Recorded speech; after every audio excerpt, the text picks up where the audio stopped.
So 2023 so far I feel has been a pretty chill year, but we knew that things were going to start heating up as we got further into the year with all of the book clubs that I've committed to. And you know guys, March might be where I start to crumble.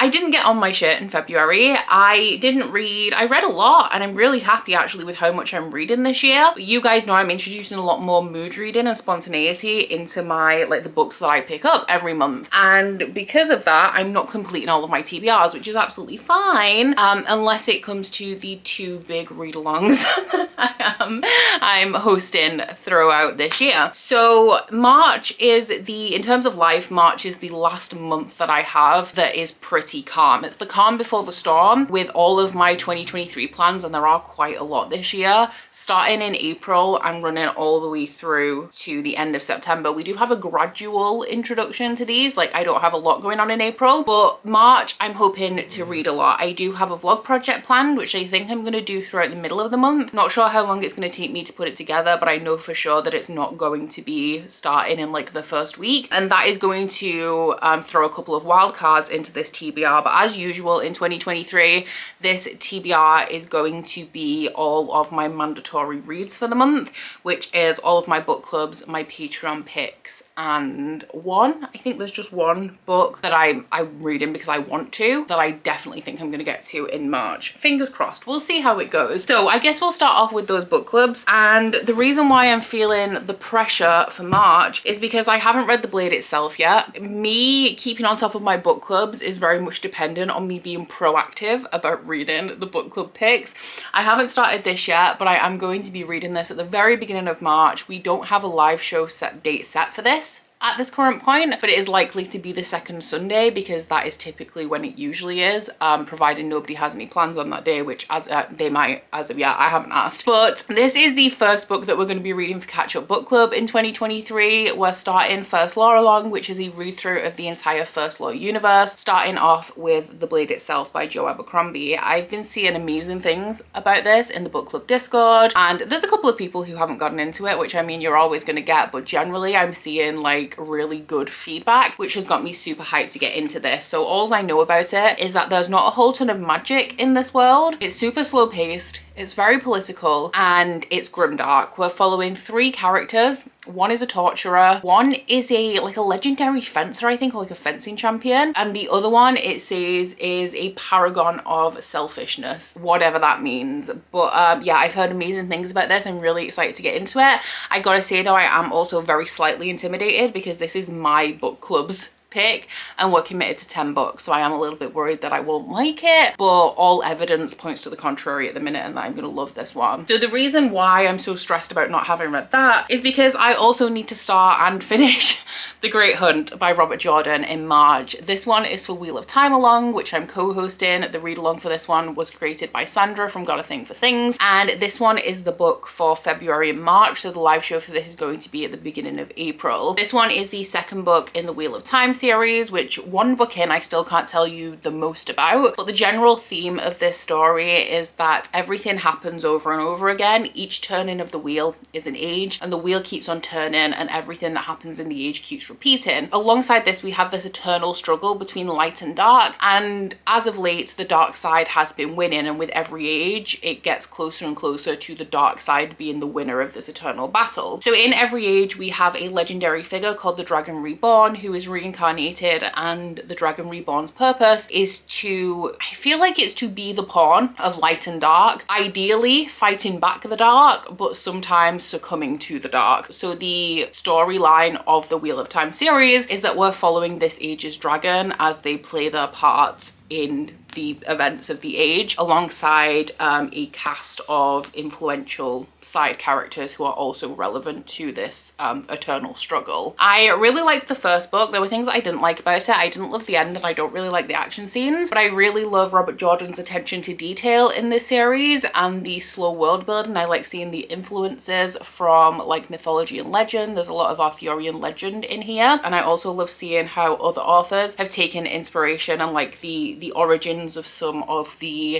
plot devices, tropes, and like narrative construction that we see in fantasy today. So this one, like the first one was a slow read, this one is slightly shorter. It is 670-ish pages, but I imagine it's going to take me a while to get through. So I want to start this pretty much I want to finish the blade itself, and then I want to start chipping away at this just to make sure that I don't have the entire thing to read with like a week to go until the live show or something like that. That's already over 1,000 pages. I do still have 2 more book club picks for this month. The first one is Blood Mercy by Vila Roth. This one is my Patreon book club pick for the months of February and March. I have a fantasy romance book club called the Alpha Ho Book Club, where it's like catch-up book club but with fantasy romance, and we are starting our new series because these are quite chunky. We are going to be spreading some of the books in this series across 2 months, including the first one, and I did not start this one in February. Tale as old as time. So this one is a political fantasy romance. I know that it has a slow burn, I know that it has a cinnamon roll love interest, and I know that it is about a girl who is the bastard daughter of the king, and she is trying to do the best for her kingdom. So she meets with an immortal, I think they're called Hesperines, to negotiate like I guess a better future or something to do with like the well-being of her empire against her father's wishes, and the immortals in this world are hated. Heard amazing things about this. This I feel is going to be a fantasy romance with a really well developed good fantasy plotline, and I am hyped to get into it. It is a long one. I've heard that the first 200 pages are a little bit slow, but the payoff is worth it. Do you see why I feel like I'm in trouble this month? So the next and final book club book that I have is for the MB book club, which I am a co-host for, like a guest host for the month of March, and the book that we're going to be reading, I think it's called The Faithless, is the sequel to The Unbroken by C.L. Clarke, which I am currently 100 pages into, and I don't think I'm gonna have it done by the end of February, but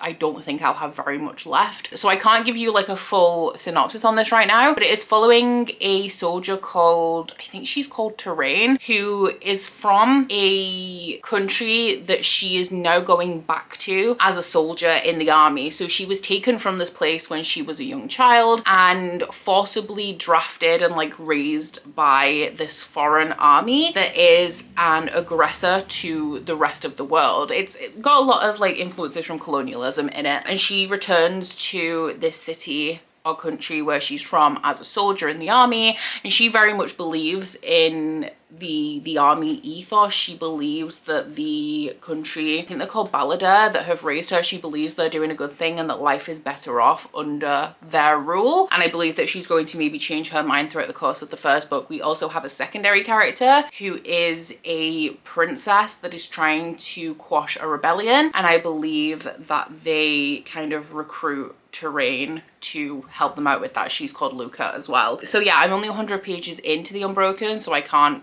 give much more information than that, but I do have to read The Faithless in March, and I'm assuming that the live show for this is going to be sometime in April. So now for the Patreon picks. Another book that I didn't read in February. I read quite a lot in February, okay? You'll see when I get to my wrap up, and I'm really proud of myself because aside from one book, so I read one 350 page book, and the other 6 books that I read, the smallest page count across all of them was 480. So I was reading tomes in February, guys, but I wasn't reading my TBR because I also didn't read The Unspoken Name by A.K. Lark, which was my January Patreon pick. This one is Jenna's pick, and it is an adult fantasy about a girl who climbs a mountain. I think she's a priestess, and she climbs a mountain to sacrifice herself to the Unspoken One. While she's up there, she meets a sorcerer who offers her an alternative to essentially become his thief and assassin and help him to topple an empire. Sounds very intriguing. Really excited to get to this one.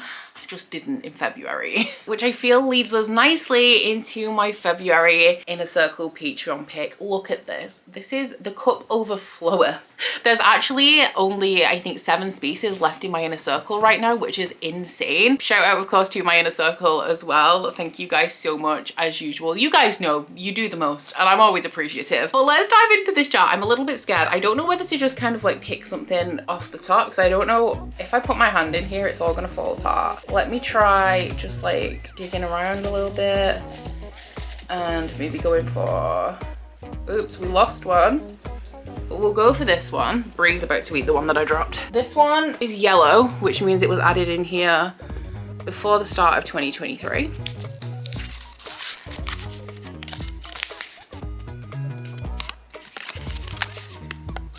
Oh, Veronica. Veronica, you're gonna do this to me in March?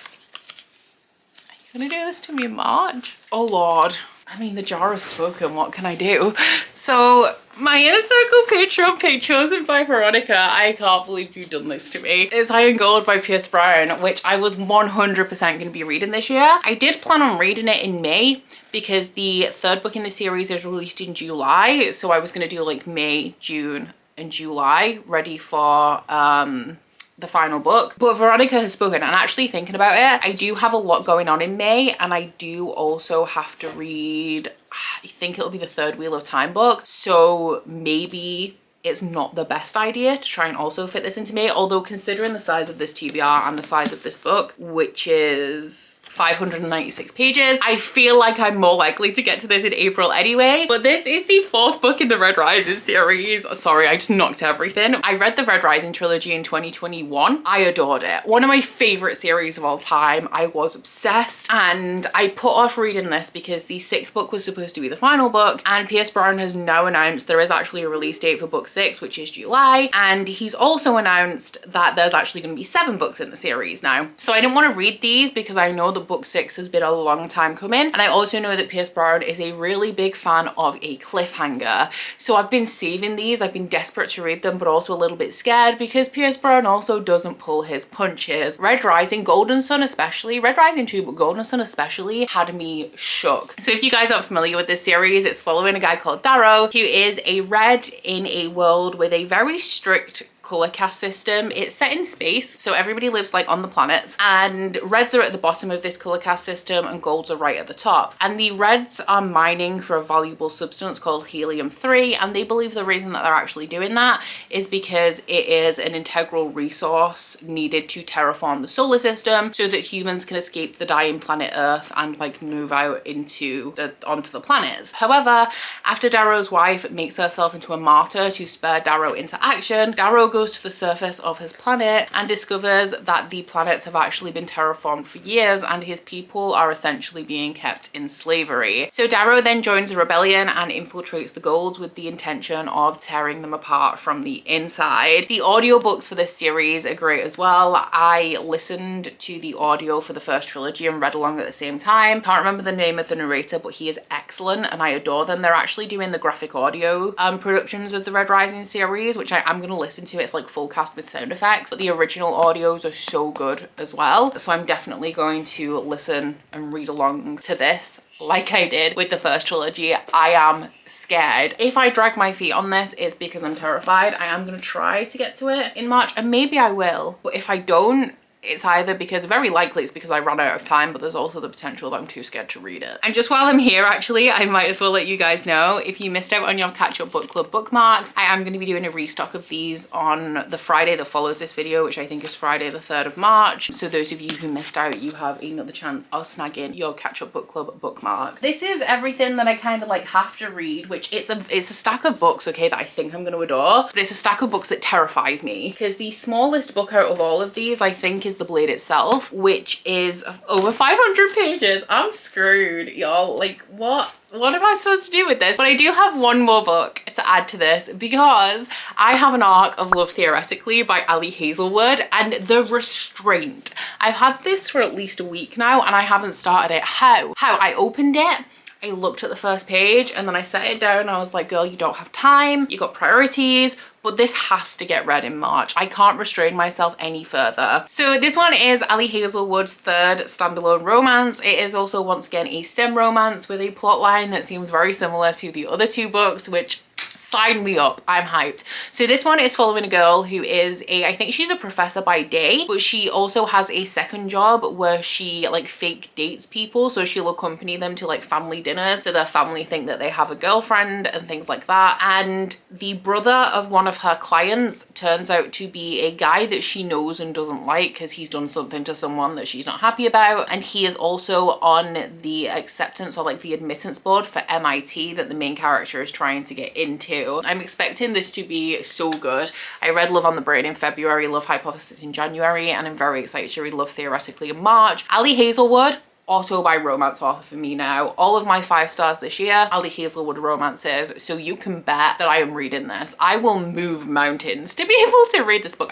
These are the mountains that I'm gonna be moving to be able to read Love Theoretically in March. So that is my core TBR, but as I mentioned, there are going to be, I think, a few wild cards in the month of March, and where possible I would like to challenge myself to read exclusively sequels in March, because Steph from Steph Loves is hosting a month-long round of the final book support group, where the idea of that readathon, like, there's many different rounds, they're all different lengths, but the main focus is just to read ideally final books in series, but if not, then definitely sequels. So I'm not going to be participating in the readathon in terms of like picking one of the teams and following all of the prompts, but I am going to try outside of these books, where we have 1, 2, 3 first books in series, 3 sequels because we have the Faithless as well, and 1 standalone. Yikes. I'm going to try and read exclusively sequels as like my participation in that. I like to try and prioritize sequels anyway. Sometimes I can't, but I'm just using this, I guess, as